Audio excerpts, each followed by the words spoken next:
Hola, ¿qué tal? Hoy vamos a ver algunos aspectos relacionados con la glomerulopatía membranosa, tanto primaria como secundaria.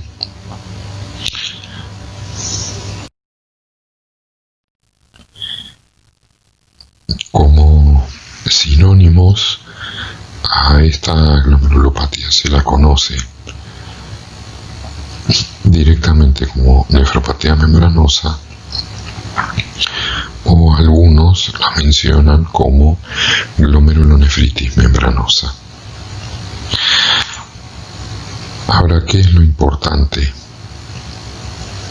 que hay que tener en cuenta? Que se trata de una enfermedad glomerular autoinmune caracterizada por depósitos difusos de inmunocomplejos subepiteliales con presencia de proteinuria, generalmente de rango nefrótico y sin una causa sistémica conocida.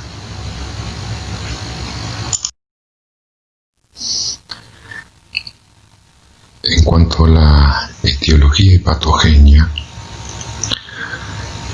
se trata de una enfermedad autoinmune con formación in situ de complejos inmunes glomerulares. Dentro de los autoantígenos identificados, uno de los primeros que fue caracterizado es el receptor 1 de la fosfolipasa 2, el cual se encuentra localizado en la membrana citoplasmática tanto de podocitos como de túbulos contorneados proximales.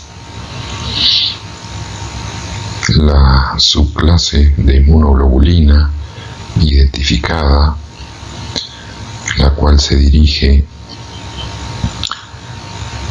hacia el receptor de la fosfolipasa 2, son del tipo IgG4, que se encuentran presentes en el 70% de los individuos con glomerulopatía membranosa primaria. En estudios de colocalización se pudo observar claramente la presencia de IgG4 en los glomérulos en los mismos lugares en donde se encuentra dicho receptor. Algo interesante es que la proteinuria puede persistir durante meses, incluso después que los autoanticuerpos dejan de ser detectados.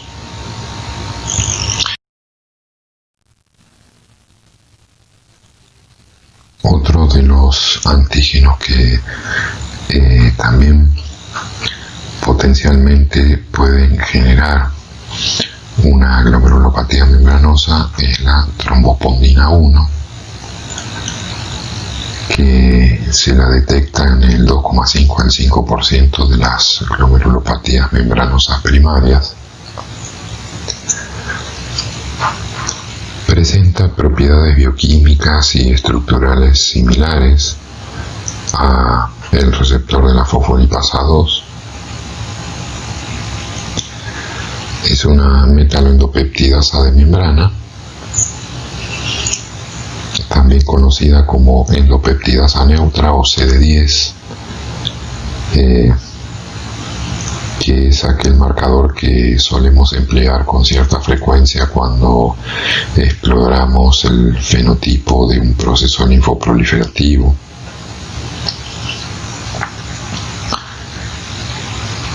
Y es expresado principalmente en los podocitos humanos y en el ribete en cepillo de los túbulos contorneados proximales.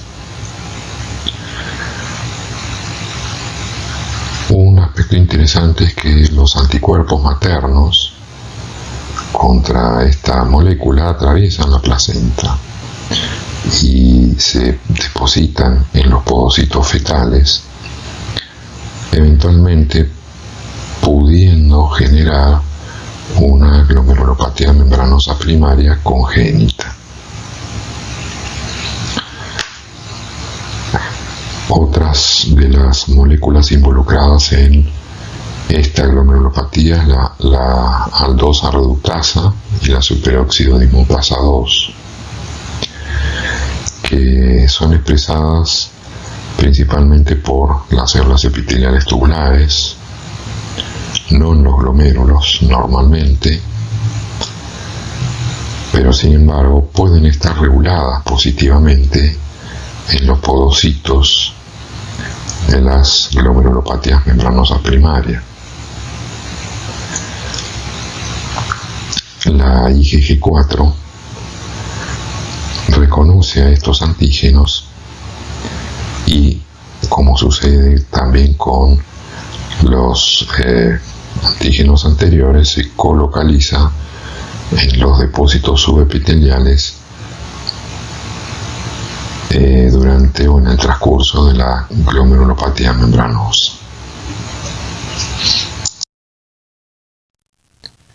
En este esquema podemos ver un poco el resumen a través del cual se generan las glomerulopatías membranosas primarias. Por un lado, por lo menos en la mayoría de los casos, decía, por un lado, es menester que exista la presencia de autoanticuerpos contra el receptor de la fosfolipasa 2. Este receptor se encuentra en la membrana citoplasmática de los podocitos y en el ribete en cepillo de los túbulos contorneados proximales. La subclase de inmunoglobulina que se encuentra involucrada es la IgG4. Estos autoanticuerpos se encuentran en el 70% de las nefropatías membranosas primarias y permanecen elevados durante la fase aguda de la enfermedad. Como consecuencia del tratamiento, los mismos se reducen significativamente o pueden ser ausentes y por lo tanto se los emplea como marcadores de respuesta al tratamiento y de progresión de la misma glomerulopatía.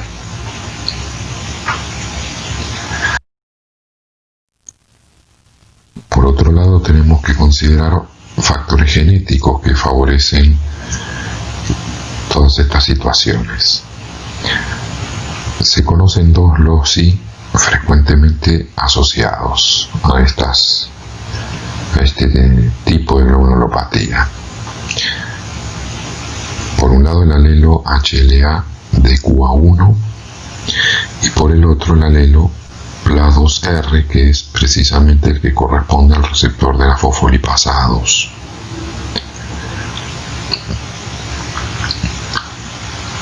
Los mismos pueden facilitar la presentación de autoantígenos y por lo tanto la generación de la glomerulopatía membranosa primaria.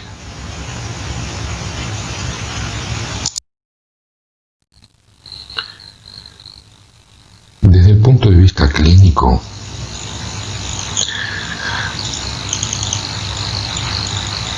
podemos decir que entre el 6 al 10% de las biopsias de adultos se encuentran representadas por glomerulopatía membranosa primaria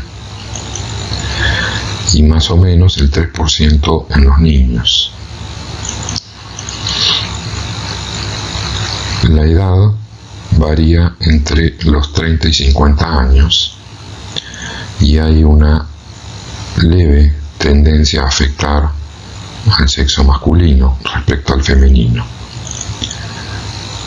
En la literatura anglosajona se menciona una cierta predilección por la etnia caucásica. Los pacientes suelen presentarse con síndrome nefrótico o con proteinuria asintomática, pero de rango nefrótico. Pueden también presentar hematuria, y si se encuentra la hematuria, frecuentemente es microscópica y en muy raras ocasiones es macroscópica. Si estamos frente a un paciente con estas características y a su vez hematuria macroscópica, deberíamos pensar o en una glomerulopatía membranosa secundaria o en una glomerulopatía sobreimpuesta a una glomerulopatía membranosa primaria.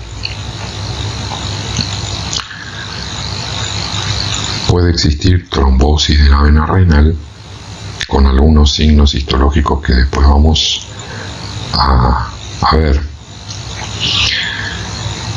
Y en cuanto al laboratorio, es hoy por hoy muy importante la detección de los autoanticuerpos anti-PLA2R1, que son no solo empleados para el diagnóstico, sino también sirven como marcador de respuesta al tratamiento y predictor de la recuperación del paciente frente a esta glomerulopatía.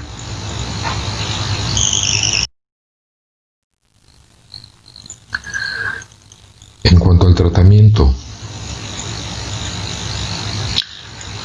se emplean una serie de drogas, pero hasta el momento con éxito limitado, como lo son la prednisolona, el micofenolato mofetil, el rituximab también se lo ha ensayado, y en ocasiones el clorambucil y la ciclofosfamida, que son inmunosupresores que incluso se utilizan algunos esquemas quimioterápicos. Desde el punto de vista del pronóstico, el 50% de sobrevida renal a los 10 años es el nivel que se ha detectado en el hemisferio occidental hasta el momento. En Japón existen publicaciones que dicha sobrevida funcional renal alcanza el 90%. El 33% de los pacientes pueden tener remisión espontánea. También el 33% pueden permanecer estables con una escasa progresión hacia la insuficiencia renal crónica. Otro 33% pueden progresar a una enfermedad crónica terminal, y entre el 10 al 30% recurre luego del trasplante renal. Es una de las glomerulopatías que suele presentarse nuevamente en un injerto. Entre el 10 al 50% de los pacientes experimentan una pérdida del trasplante luego de la recurrencia de la glomerulopatía membranosa.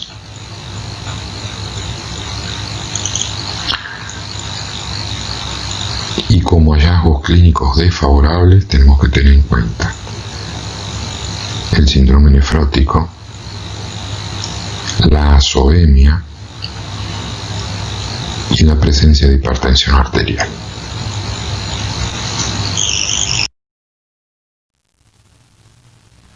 Desde el punto de vista histológico en los glomérulos, y dependiendo del estadio evolutivo de la glomerulopatía membranosa, podemos encontrar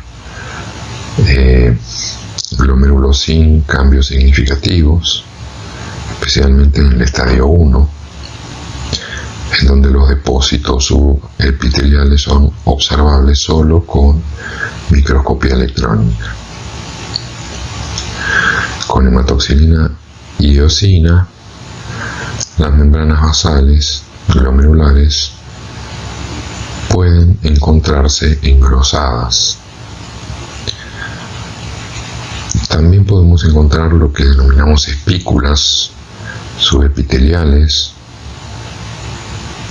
o un cierto aspecto vacuolado de las paredes capilares, especialmente en las secciones oblicuas, con técnicas de Paz y especialmente con meteramina plata. En la glomerulopatía membranosa primaria solemos encontrar ausencia o un muy escaso incremento de la celularidad mesangial. Cuando esto no sucede, es decir, que encontramos un franco incremento de núcleos en el compartimento mesangial, tenemos que pensar en la posibilidad de una membranosa secundaria, especialmente si dicho incremento de la celularidad mesangial no es uniforme en todos los glomérulos. Podemos encontrar también esclerosis glomerular, tanto global como segmentaria, especialmente en los estadios más avanzados. Generalmente hay una ausencia de infiltrados inflamatorios glomerulares. Contrariamente a esto, nos debe hacer pensar en una glomerulopatía membranosa secundaria. Una particularidad es que la presencia de neutrófilos sugiere trombosis de la vena renal o eventualmente otro mecanismo sobreimpuesto, es decir, otra glomerulopatía. Por ejemplo, la presencia de anticuerpos antimembrana basal glomerular o anticitoplasma de neutrófilos, es decir, ANCA.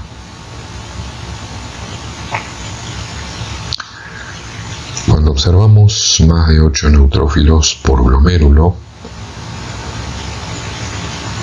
se suele asociar dentro o en el contexto de una glomerulopatía membranosa primaria con una neoplasia subyacente.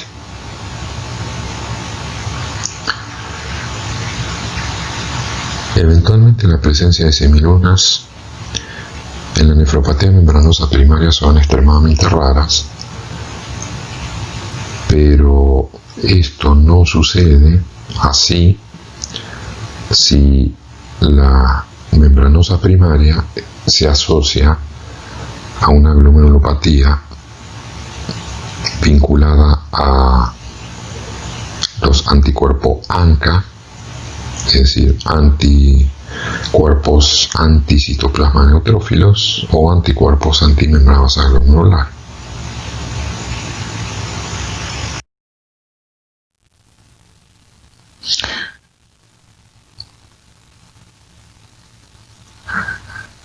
En cuanto a los túbulos,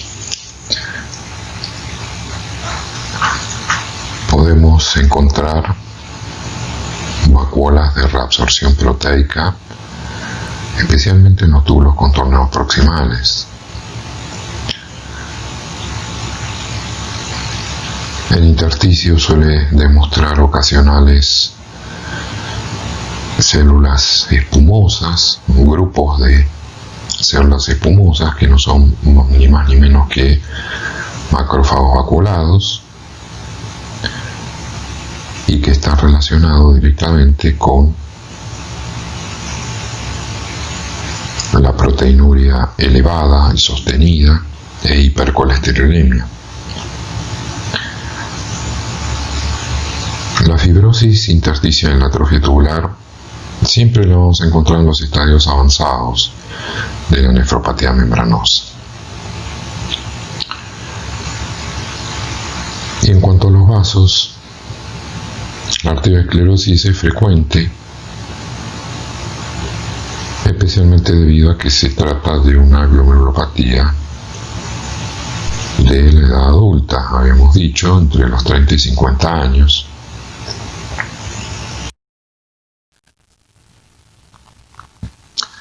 Aquí vemos una imagen histológica de un glomérulo con técnica de Paz, en donde podemos apreciar escasa celularidad mesangial, con cierto incremento de neutrófilos,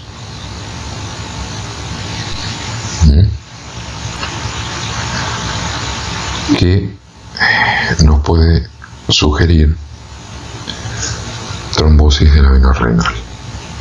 También, como habíamos mencionado antes, la presencia de más de 8 neutrófilos por glomérulo puede sugerir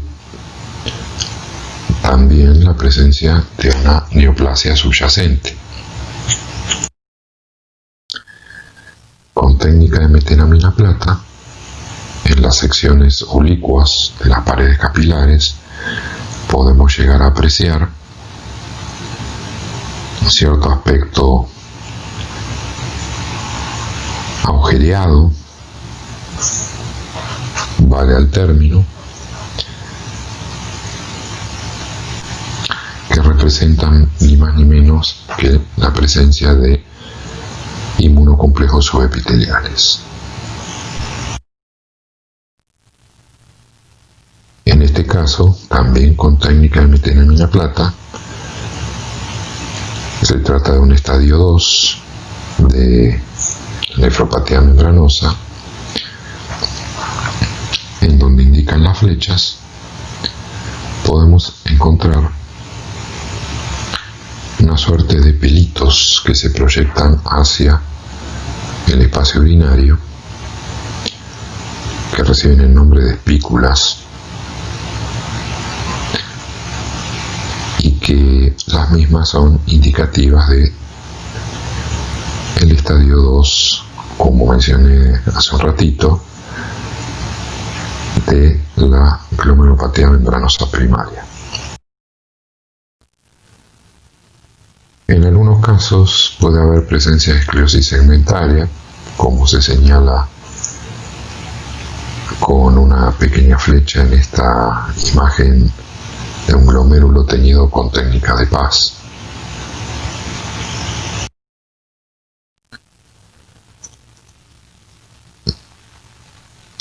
También fuimos mencionando que la glomerulopatía membranosa primaria puede tener sobreimpuesto otras glomerulopatías, dos frecuentemente.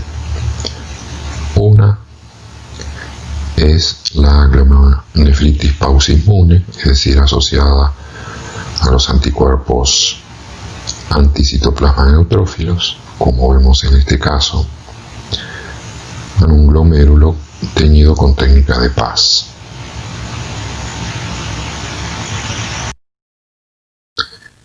En este otro, un glomérulo con una semiluna celular bastante prominente que prácticamente oblitera al espacio urinario. Y en este caso hablamos de una nefropatía membranosa primaria en donde se le sobreimpuso una enfermedad de Goodpasture, es decir, aquella enfermedad asociada a anticuerpos antimembrana basal glomerular.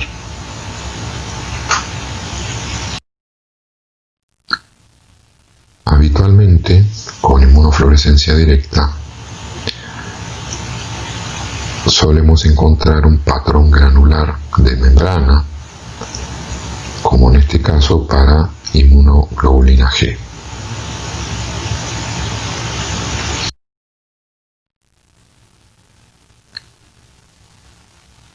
Otra imagen de otro glomérulo sometido sometido a inmunofluorescencia directa con un patrón granular de membrana, en este caso para inmunoglobulina G. También dicho patrón granular de membrana lo podemos observar para uno de los componentes del complemento, que es C3.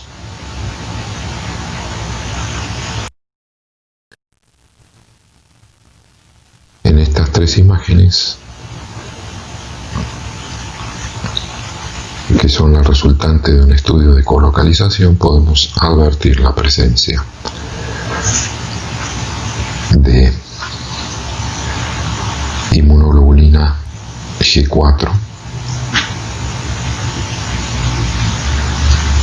y el receptor de la fosfolipasa 2, que luego de la superposición de ambas imágenes anteriores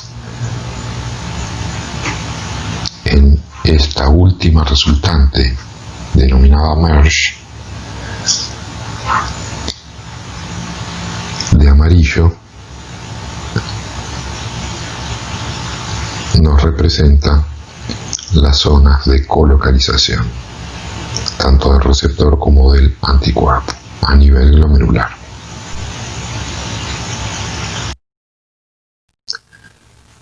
Con microscopía electrónica podemos ejemplificar los 4 estadios evolutivos de la nefropatía membranosa primaria. Los inmunocomplejos los vamos a encontrar exclusivamente en las paredes capilares. En el estadio 1 vemos por debajo de los pedicelos de los podocitos estos depósitos electrondensos que corresponden a inmunocomplejos constituidos in situ.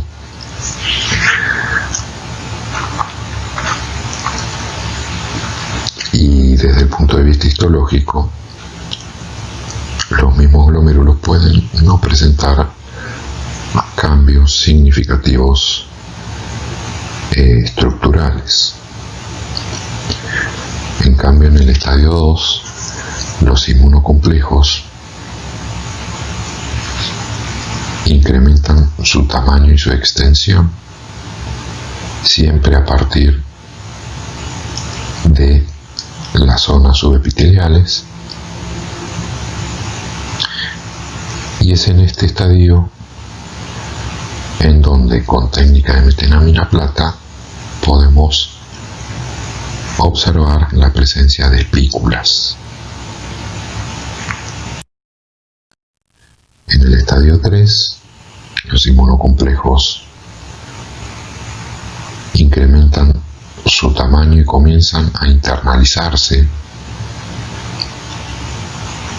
en el espesor de la membrana basal glomerular, a la cual engrosan porque hay síntesis de nueva membrana basal, y en el estadio 4 podemos encontrar algunos vestigios de inmunocomplejos, pero si la causa de la generación de estos inmunocomplejos fue aplacada por el tratamiento, la restitución suele ser ad integrum.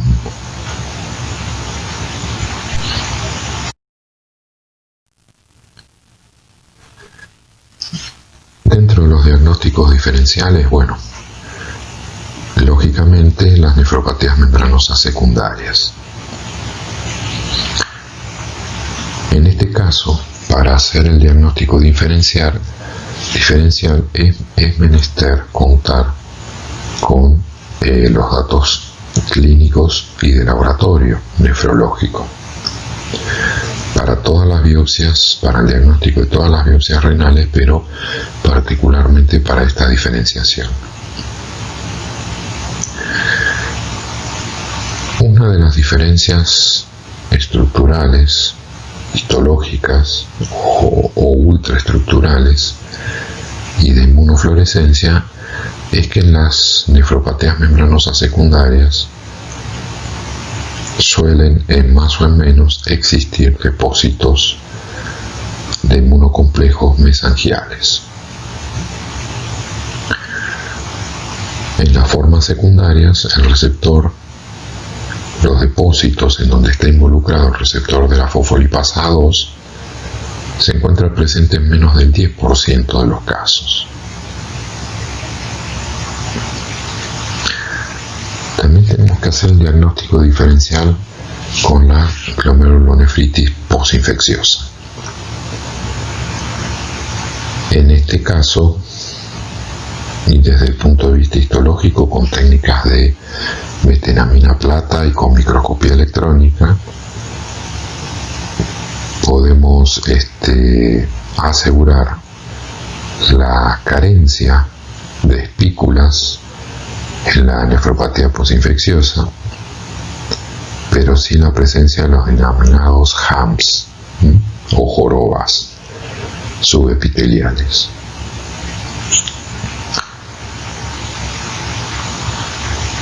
Estos depósitos subepiteliales suelen tener una distribución segmentaria más que global, como lo encontramos en la nefropatía membranosa primaria.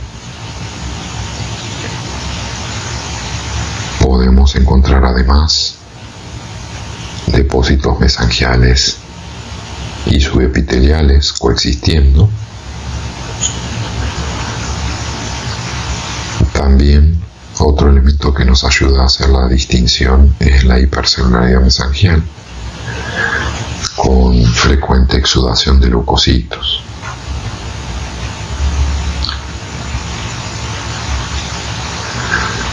Los neutrófilos suelen estar presentes en la glomerulopatía membranosa, que está asociada a neoplasias o a trombosis de la vena renal. Pero en estos casos, la hipercelularidad mesangial no exclusiva o no representada solamente por neutrófilos o por leucocitos, se encuentra ausente. Es decir, en la nefropatía membranosa primaria podemos encontrar un incremento de los neutrófilos glomerulares, lo cual nos sugiere una neoplasia o eventualmente una trombosis de la vena renal subyacente, pero no existe hipercelularidad mesangial. En cambio, en la posinfecciosa sí, junto con el incremento significativo del número de neutrófilos.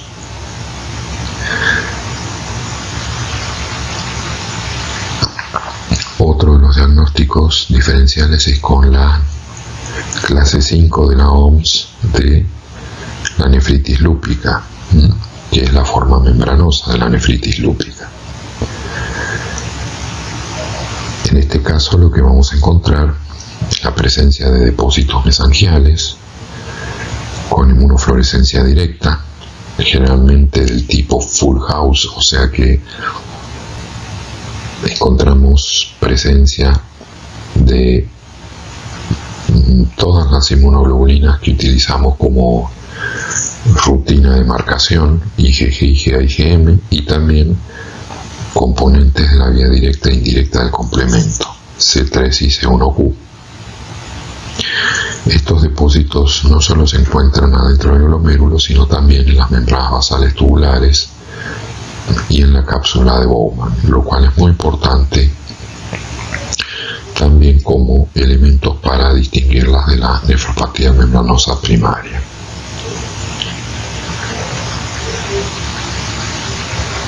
También con microscopía electrónica podemos encontrar algo que en la nefropatía membranosa primaria no solemos encontrar, que es la fusión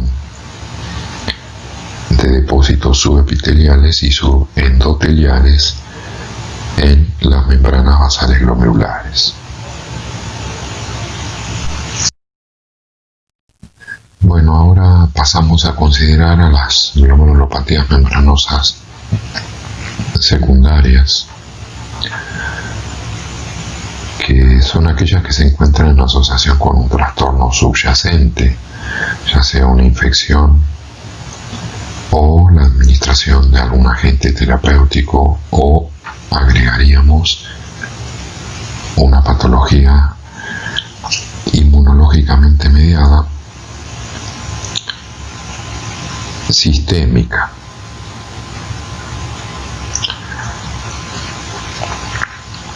En cuanto a la etiología patogenia, podemos comentar algunos mecanismos, por ejemplo, aquellos que se encuentran asociados con una respuesta mediada por anticuerpos.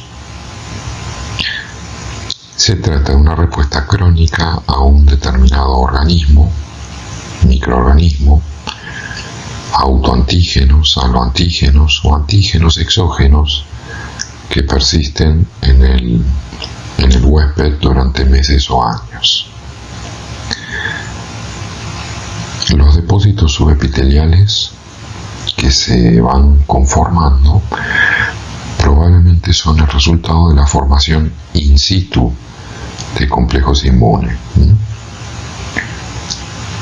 al igual que lo que sucede con la glomerulopatía membranosa primaria. Pero también este tipo de glomerulopatía contemplan otros dos mecanismos, por ejemplo, aquellos que resultan de la conformación de complejos inmunes mesangiales, probablemente provenientes de complejos inmunes circulantes, o también los complejos inmunes se pueden producir como consecuencia de antígenos circulantes plantados y que los mismos forman in situ depósitos mesangiales y subepiteliales.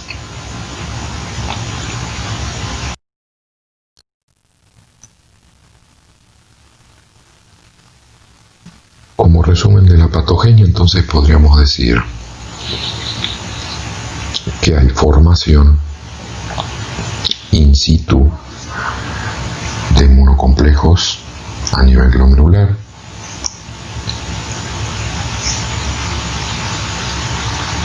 por otro lado podemos encontrar que las glomerulopatías membranosas se generan a partir del depósito de inmunocomplejos circulantes, o los inmunocomplejos se generan a partir de los denominados antígenos plantados. Estos son los tres grandes mecanismos patogénicos que traen como resultado la conformación de una nefropatía membranosa. En este caso, cuando el mecanismo corresponde a la formación in situ de inmunocomplejos, nos estamos refiriendo a las glomerulopatías membranosas primarias. Estos otros dos mecanismos se asocian más que nada con las formas secundarias de nefropatía membranosa.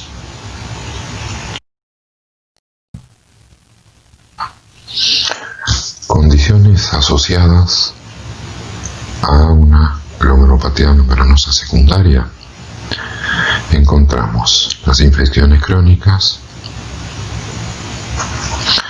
encontramos las enfermedades autoinmunes, las neoplasias malignas, el trasplante de órgano, ciertas drogas y sarcoidosis. Desde el punto de vista clínico, los pacientes suelen presentarse con proteinuria, de rango nefrótico, sin conformar aún el síndrome nefrótico, pueden directamente presentarse con síndrome nefrótico y con edemas, por lo tanto. Algo similar a las nefropatías membranosas primarias es que pueden presentar hematuria microscópica, pero rara vez macroscópica.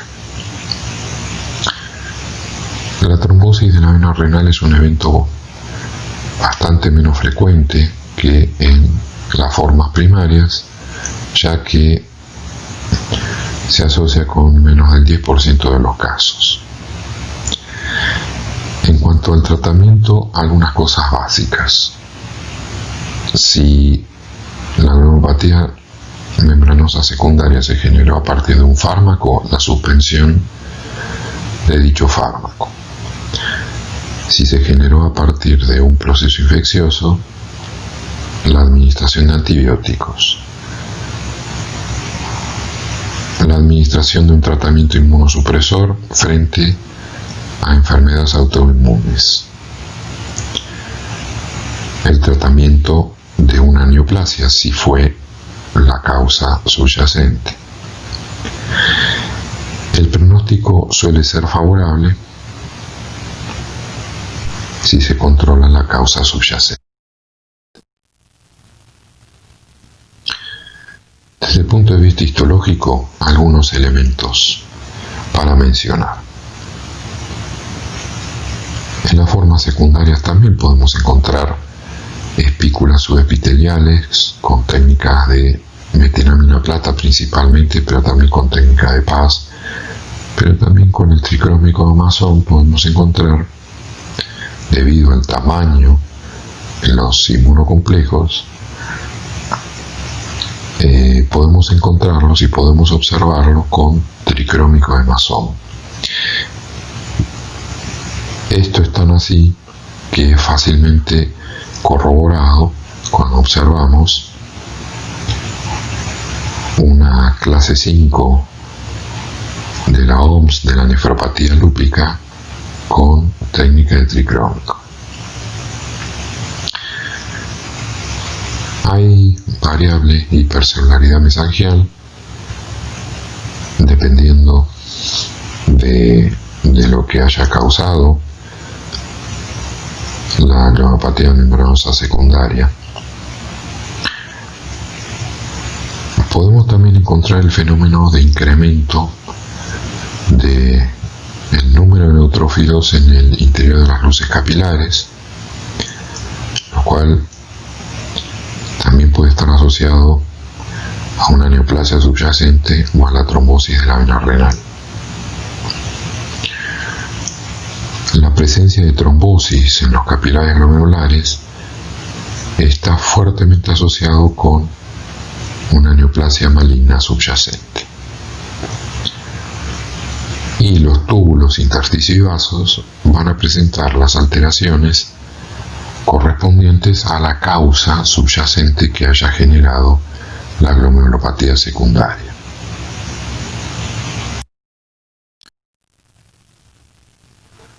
En cuanto a la inmunofluorescencia, encontraremos depósitos con un patrón granular de membrana en las paredes de los capilares, especialmente para inmunoglobulina G y eventualmente para cadenas livianas kappa y lambda y componentes del complemento. La IgG1 o la IgG2 se encuentran descritas formando parte de los depósitos subepiteliales de las glomerulopatías membranosas asociadas a neoplasias malignas. Por lo cual, fíjense qué importante que es en este caso el aporte no solo de la histopatología, sino también de la inmunofluorescencia. La presencia mayoritaria de inmunoglobulina G3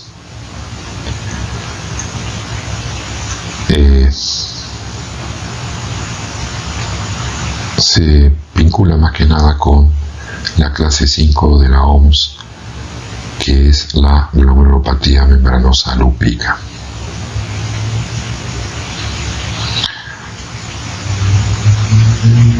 La presencia de antígenos putativos formando parte de los depósitos es algo habitual que encontraremos en las formas secundarias de esta glomerulopatía. Por ejemplo, el antígeno carcino embrionario, la albúmina de suero bovino o componentes del virus de la hepatitis B.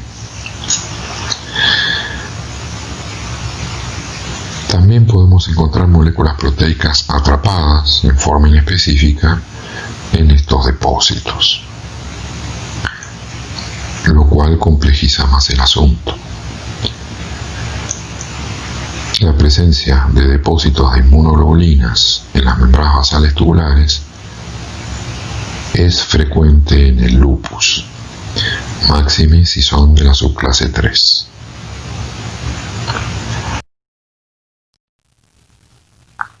Con microscopía electrónica encontraremos depósitos subepiteliales, electrondensos, especialmente en el estadio 1, que son infrecuentes de ver con histología. También encontraremos depósitos mesangiales electrondensos. La glomerulopatía membranosa no asociada al receptor de la fosfolipasa 2 presenta depósitos mesangiales en aproximadamente el 70% de los casos. Por otro lado, las glomerulopatías secundarias asociadas al receptor de la fosfolipasa 2 presentan depósitos mesangiales en un porcentaje bastante menor, en el 30%. También con microscopía electrónica encontraremos lo que se denominan inclusiones tubuloreticulares en el endotelio vascular, por ejemplo en el lupus eritematoso sistémico o en infecciones virales como la infección por virus de hepatitis B o VIH.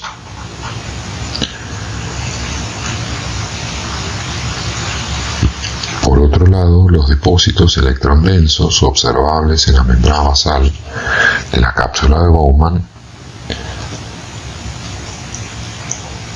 los vamos a encontrar tanto en el lupus como en muy contados casos de glomerulopatía membranosa, pero primaria.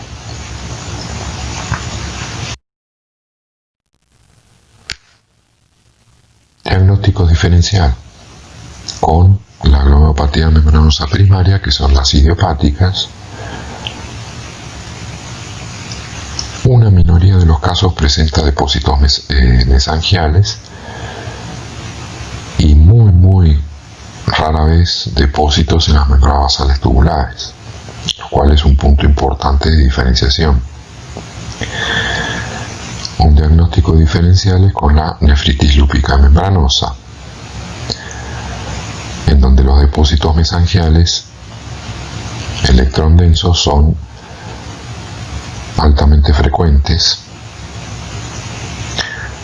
en donde también encontraremos depósitos de S1Q en el 67% de los casos y depósitos en las membranas basales tubulares en más del 30% de los casos estudiados. Las inclusiones tubuloreticulares endoteliales, o también observados en los depósitos subendoteliales, son prácticamente constantes en la nefropatía o nefritis lúpica membranosa. También tenemos que hacer el diagnóstico diferencial con otras causas de nefropatía membranosa secundaria. Por eso es importante realizar una buena anamnesis dirigida a la historia de consumo de drogas, infecciones previas, enfermedades autoinmunes, la posible presencia de neoplasia, la recepción de un injerto de órgano. También es menester en estos casos la demostración de antígenos putativos en los depósitos.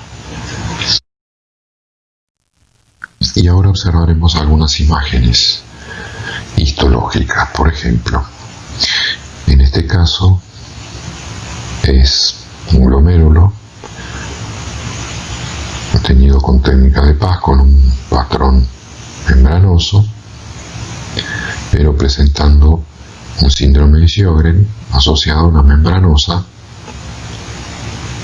y a su vez a trombosis de la vena renal. En las flechas encontramos señalados algunos núcleos de neutrófilos. En este otro caso también encontramos un glomérulo pero teñido con metenamina plata, en donde se asocia un síndrome de Sjögren con una glomerulopatía membranosa estadio 2 debido a la presencia de espículas.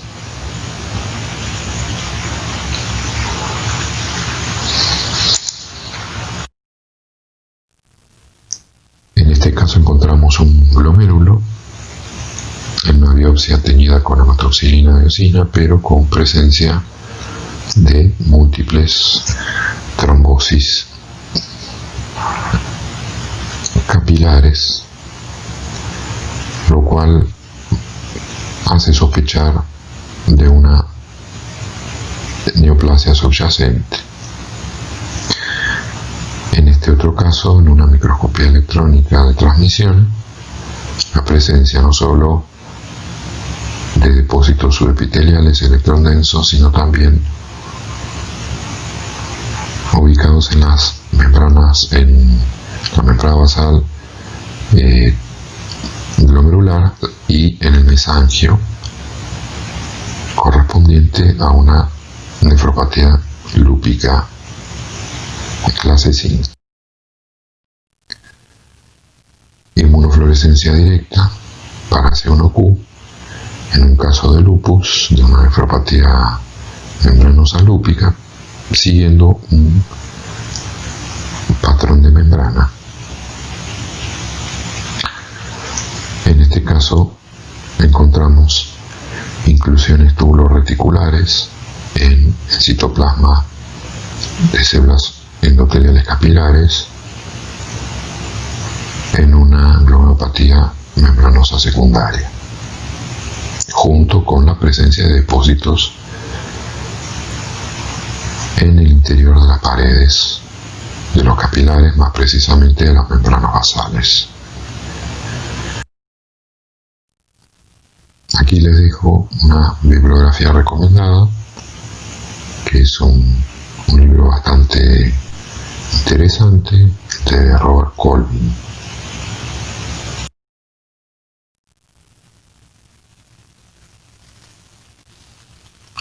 Les agradezco la atención y hasta la próxima.